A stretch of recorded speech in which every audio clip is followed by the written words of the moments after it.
Pacific cooler. Put them bitches in the refrigerator, and that's all you need to know. Ooh. That's how you start the day off. That's how you start the day off. Yeah, man. Get shit right. Get shit together. Get shit popping. Big things popping and little things stopping. What? I slept pretty good. Slept like a champ. Now I'm up. I got my bonnet on right now. But my ass did not sleep with my bonnet on last night, so I be trying to make up for it later. Be like, oh, well, I could just put it on in the morning. Everything will be all right. Probably ain't no point. Might as well probably take this shit off. I done moisturized it though. Got the conditioner in there. This bonnet probably ain't doing shit. But it's not. When hackers infiltrate networks, should have had it on last night. Proprietary data, we're all at risk. Earn a master's degree in cybersecurity online at Grand Canyon University. Hope everybody slept good. Start the day off right.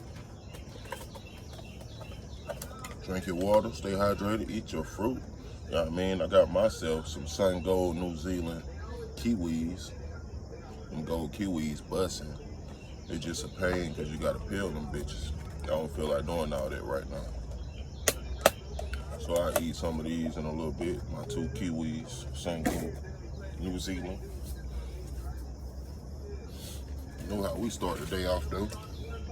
You already know what time it is. And also brought to you by 4K Sweet, 4 in a pack. Good times, slow burning. It's time to roll up.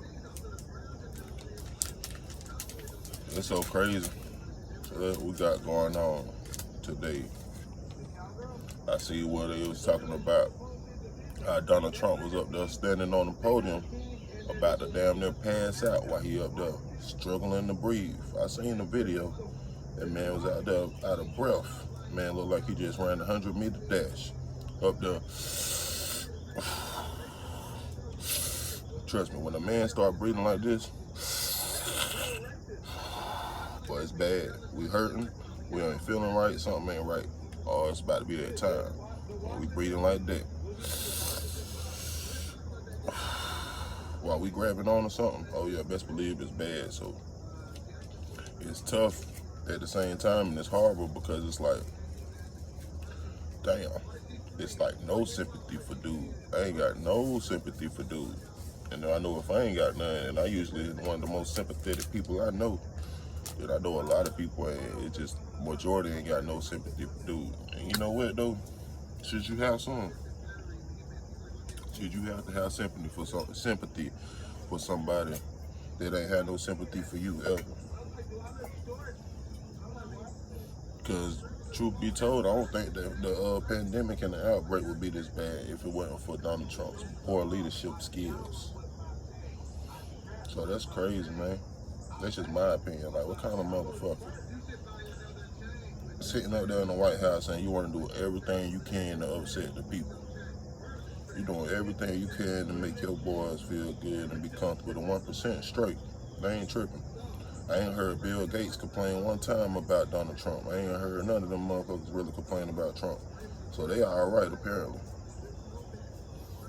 But the people, though, the ones that's suffering, they got to be affected by it. The ones that's the majority, oh yeah, people done had it. People done had it. They sick of this shit.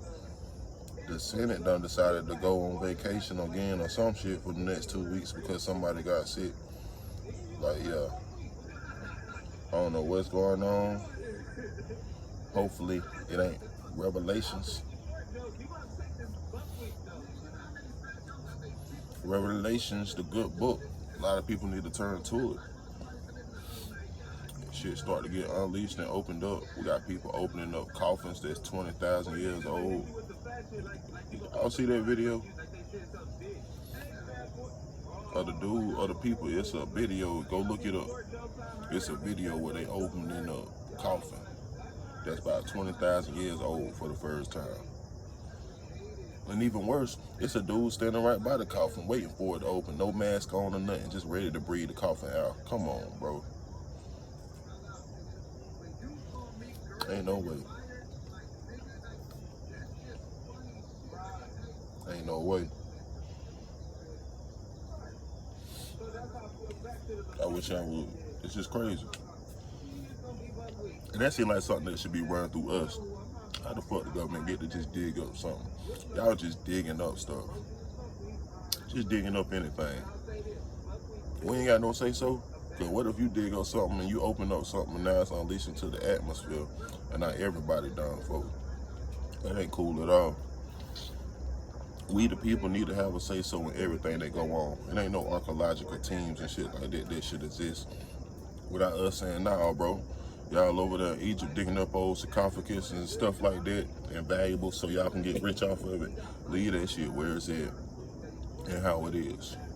I doubt they intended for y'all to come find them bodies and be like, okay, I'm about to get you. It's crazy.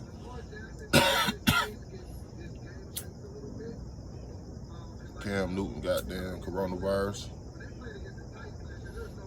I don't think he would have had it if he wasn't. It's New England though, man. It's too cold out there. He black from the hood, from hot weather, hot temperatures. They out there in that different temperature. They used to that New England weather and atmosphere, and all those white people. Everybody really probably already had coronavirus out there. He just went out there and all of a sudden he got it. Patriots probably would have won though if the ball was playing. I fucks with Cam Newton. I hate the way this dude dressed. But he dressed like your favorite auntie at all times. In fact, I ain't had an auntie that dressed like Cam Newton. I ain't had a aunt, a grandma. This nigga's like a Dragon Ball Z character in final form of outfits. You never know what he gonna put on next.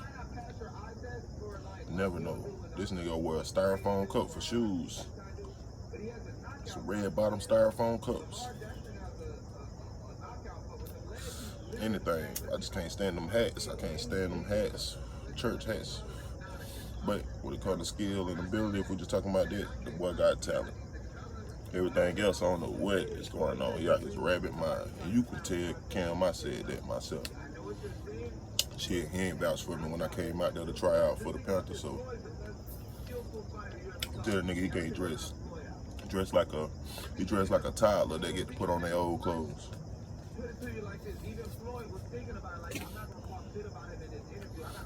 I'm watching currently I Am Doughboy TV. I'm gonna be straight up with you. Like Doughboy from the All Deaf channel with Kev on stage and all them. My honest opinion is that Doughboy should go back to All Deaf. I don't know what happened, what was the problem, but Doughboy should go back to All Deaf. They collaborate better together with him and Kev on stage and them. Like it worked better together. Otherwise, I see him doing his own podcast and stuff. And Doughboy, it ain't that interesting. Your personality ain't enough to carry a whole hour-long podcast show alone. Even with Brent. I fucks with Brent, but it's just like Doughboy don't need to be the center. Doughboy, you more of like a side piece of the conversation. And trust me, everybody love the sides. Like they say, who don't want macaroni and cheese with their chicken? You know what I mean? Who don't want some rice and gravy? It's just the fact that you ain't the chicken, Doughboy. Podcast-wise, you don't need to be on here speaking your mind fully 100% all the time. Like it shouldn't be your. Go back to All Deaf. Go back to All Deaf. And that's not giving up on what you trying to do or trying to take away from you. All I'm saying is I watched you on All Deaf and I watched you on your own thing. Your skills are better utilized when you are a part of All Deaf. They can bring it out of you. But when you having to do your own thing, it's a little different. Now granted, you just started up and it may be because it's new. So I'll give you a little while longer. Before I start commenting on your comments on YouTube, but I ain't with it right now. I try to watch your podcast though, boy, and it's just losing me.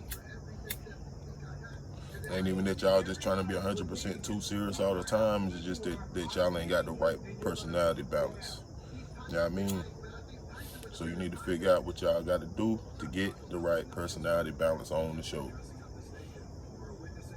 And that's that about All Deaf. I don't know what y'all fell out for. Y'all really should have talked about it. What the beef was with All Deaf and all that. Why did Doughboy and Kev on stage fall out from All Deaf? Because Doughboy doing his own thing now, and Kev on stage still doing his thing at All Deaf. But we know that it wasn't just no straight up like, oh, okay, well, I stepped back. Now I'm just gonna try to do like I'm just chilling. Now you started your own channel, Doughboy, and everything. So I thinking that you felt like you was big headed and started wanting more and felt like that you had more to do with the success of All Deaf. And when really it's an algorithm, everybody played a part. All of y'all put together make a good, successful show. All Deaf is better with you on that, Doughboy, but you're not better without All Deaf. And that's something you need to know. Michael J. White. I just watched a new movie Michael J. White put out on Netflix. And what's the name of the movie? I forgot. Something about surrender. Damn. Basically, Michael J. White played a security guard who worked for a professional basketball team. They had the basketball arena, and then some hostile terrorists come and infiltrate the facilities and take over the arena with some high-tech weapons and gear they have. Basically, some high-tech criminals, some nerd criminals, and they got high-tech guns and shit. They got a fingerprint gun where they press it and then boom, it only shoot from their fingerprint and shit like that. And he had his kids at the game. Well, he told his kids to stay put, and he would have never got involved with what's going on in the first place had it not been for the fact that his daughter got taken after she witnessed a murder in the bathroom by a couple of the terrorists. So they snatched her up. Didn't know who they snatched up because they snatched up the wrong kid. Michael J. White went on rampage, whooping everybody ass, of course, as usual. I liked it. It was nice. It's the best camera work they done gave him, best production they done gave him. If you look back at it, like all his other films, the camera work and all that, it just wasn't up to par compared to this. And it ain't nothing on the actor. It's just the fact that it's what they give you access to. So whoever he connected with to get access to do this movie, he need to stay with them because they giving him some good camera work, good production value. I like it. I like it a lot. Gary Owens played the part. Gary Owens, this might be the best movie Gary Owens ever been a part of, funny-wise. It's the funniest I ever seen him. I'd like to see more Gary Owens in a movie as a supporting role, not as like a main actor or anything like that. And don't put him in a movie with a bunch of comedians. Just keep it like a comedian, the main actors. One comedian, the main actors. If you got too many comedians together, then it do something to the movie and it throw everything off. Like Think Like a Man, back in the day when that came out. You had Kevin Hart on there, you had Gary Owens, you had a couple of people that's funny people. And they threw everything off, so Gary wasn't even that funny. He couldn't shine. Even all of them really didn't just shine like that. So I think that's a good part of the algorithm too. You can't have too many funny people in the movie, depending on what kind of movie it is. That way you can keep a good comedic balance in there. You don't want to, because you ain't nobody gonna just stay there and laugh the whole time. Like, you just need a good balance, the right parts. Like Gary Owen made some stupid faces. Hey, when that girl kicked him in the face and he fell out. And then Michael J. White told him to go over there and take her gun or something. And he was like, no, I don't want to get kicked again. Or take her badge. And he was like, no, I don't want to get kicked again. It was funny. So I like that movie. Go check it out on Netflix with Michael J. White and Gary Owens. It's a new movie and it's dope. Pretty good. I give it a solid 7.5 out of 10. And that's a lot.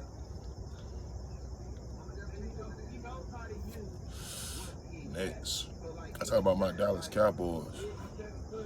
Man, the Dallas Cowboys got a lot of talent, but the Dallas Cowboys also lack a lot. It's like no matter what we build, we're going to get weak somewhere else. Do I think that I would be a good fit on the Dallas Cowboys? Absolutely. I can play left tackle, left guard, right guard, defensive tackle, nose guard. Hell, I'm getting small enough. If you want me to play defensive end, I'll play defensive end. I ain't gonna be no 4'5", 4'6" for the defensive end. You know what I mean? But I'm gonna be a solid D end that's gonna contain that. You know what I mean? They ain't gonna be able to keep me inside. When I get out there, it's out there. When I get out there, it's over with. But anyway, that's that. But I don't think I can fix all their problems. They got some issues. I mean, you know, it's battling. When you battling, first of all, Jerry Jones didn't really just he just need to step back. Jerry Jones ain't the kind of GM that's gonna ever step back unless he get dementia. And if he get dementia or some shit, he might forget that it's his team, and then his son or something can step up and take over and see if he do any better. Otherwise, I don't know what's going down. You know what I mean? Got talent on both sides of the ball, except the offensive line too beat up, they too hurt. You know what I mean? You got some beats on the offensive line, but from what I'm looking at, a couple of the starters on the offensive line, including Tyron Smith, need to go ahead and sit out for a few weeks. I mean, once you have a whole off season off, first of all, if you come back and you still just as hurting, and something ain't right. I don't know what it is. I don't know if it's the medication they pumping in them boys to try to make them fight through. Something ain't right. They need a rest. They need some good recovery. They need the right kind of trainer to get them back at it, not to rush you back at it. Because, I mean, the money good. It's all good and well to get paid $100 million or $50 million to ball out. But getting hurt is irreplaceable. Like, no amount of money can fix a pain that won't go away. And irking pains that just eat at you no matter what. Like, that's just something that you got to deal with, that you got to tolerate, and then you still fighting through it. That's a big thing to do. That's hard. And most players are doing it. So it's like you never get the amount of recovery you need. And that's not taking away nothing from that. But look at it like this. While y'all got these junior leagues and stuff, wouldn't that be the perfect time just like to have okay, like the NBA got junior league, a G League, wouldn't that be the perfect time for the NFL to be like, okay, we got all these junior leagues, we got some linemen that's hurt, let's call up a couple of these other linemen, you know what I mean, let's pay them some good pay them some good money, let our linemen get better, and then when it's time to go back at it, we're gonna see how our linemen do when they come back at it, or else if them linemen that we brought up and paid that good guap still performing at the level that they performing at, then they might be the ones that's in that position now. You see what I'm saying?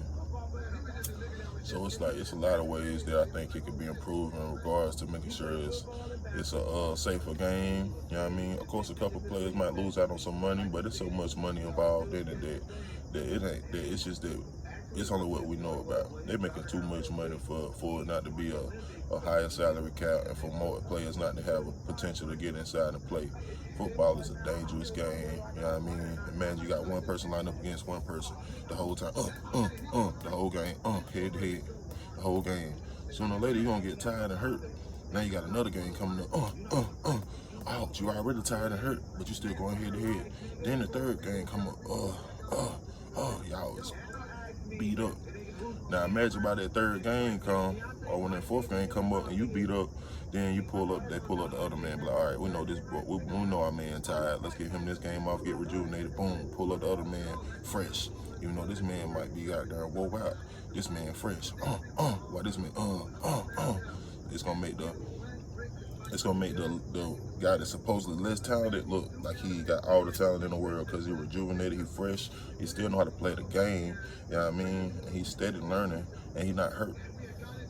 Like, teams rather go with famous names, regardless of whether they hurt or not. Now, if you're a nobody on the football team or NFL team, then it could be beneficial to you, because if you get hurt, then that's that. You know what I mean? They ain't gonna rush you back out there because you ain't nobody that you know what I mean, that's making them no money, jersey sales and nothing like that. But if you somebody like big time, let's say like Dak Prescott or something, you get hurt, they want you back. You're the face of the franchise. You're a big name talent. Tyron Smith, you're a big name talent.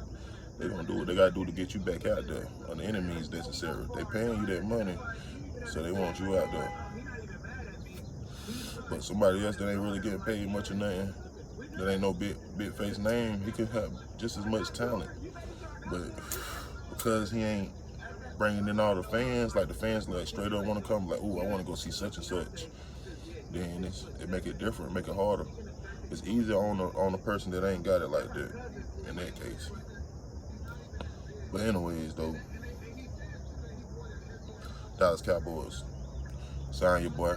I play left tackle, right guard, left guard, defense, and nose guard, D tackle, whatever. And if you don't sign me, I hope somebody else sign me, because my skills shouldn't be going to waste.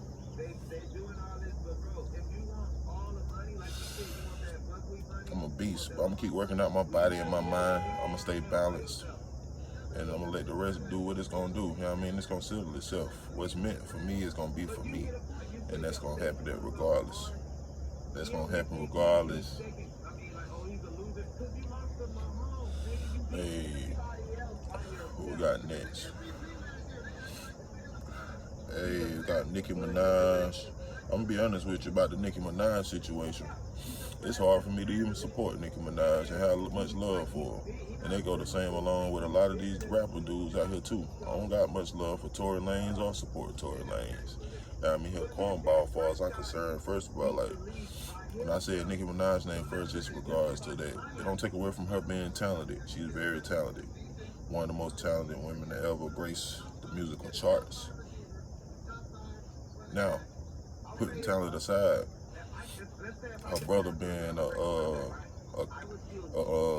pedophile, a proven pedophile that she was protecting, that's real shady. And then not only that, but you married a dude that was basically the same thing. That's a little shady. That's like strike two. Not only that, you made a song with 6ix9ine, who basically was accused of doing the same thing after the fact of the other stuff. That's 3 strikes for me. That's real shady. Like, ain't no reason to be surrounded by that much weirdness in your life unless that you put in your life on purpose, unless you want that in your life. So I don't know exactly what's going on with that. Like, we don't never truly counsel nobody. We let stuff go in one ear and not the other. And of course, decisions that other people make to get themselves in bad spots don't always mean that you're responsible for it, but you're responsible for placing yourself around these people and tolerating it. That's all I'm saying. So I don't know with the Nicki Minaj thing, but it's hard for me to support Nicki right now. But in general, just because of all of that is too much. You know what I mean? And of course, I ain't out here listening to her music and stuff. I don't listen to it anyways, but it's just in general, just when she come up in any kind of topic, it's just, I'd be like, I'm gonna fall back from it. I don't even really support her. I want to be able to say, oh yeah, she the one. I rock with you. Or anybody, Tory, I want to be able to be like, your music, oh yeah, I rock with them. Black everything, all black everything. But it ain't all black everything. When you doing wrong, when you in the wrong, then it's good against evil. And that's why I ain't one of those people that's like, oh, all black everything, no matter what. Now, if you're wrong, if you're evil, then you definitely need to know that you is. First of all, a lot of white people, most of them, it's like, to me, it's just evil. Look at slavery. History is proven itself to show us what's what. I don't care how delicate they want to act.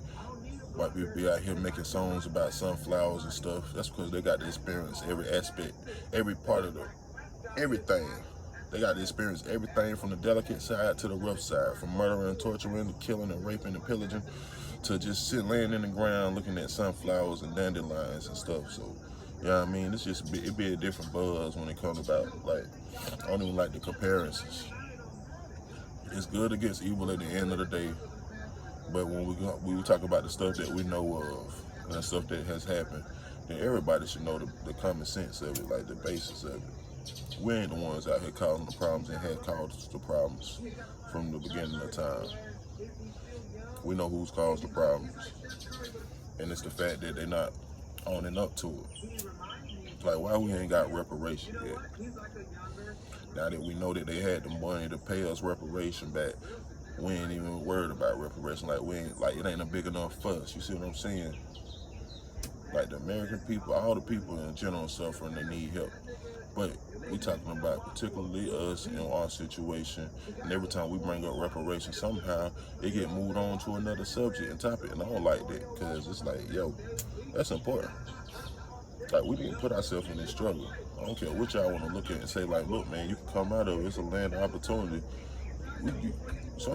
Well, black people, most of the time, you born into problems. So there you go. Who that is? Oh, yeah.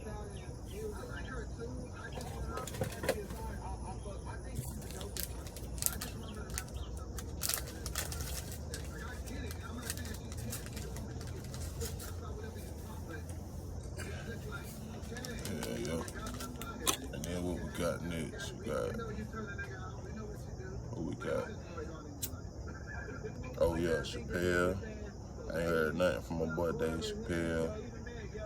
I fucks with Dave Chappelle. My boy got an Emmy.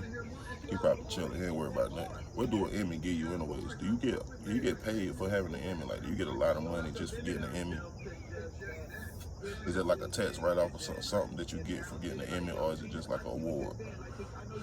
Like, use the most valuable player award or something? Because I always wonder what's the point purpose of the Emmy? What does the Emmy grant you, really? I don't know. We're going to find out one day.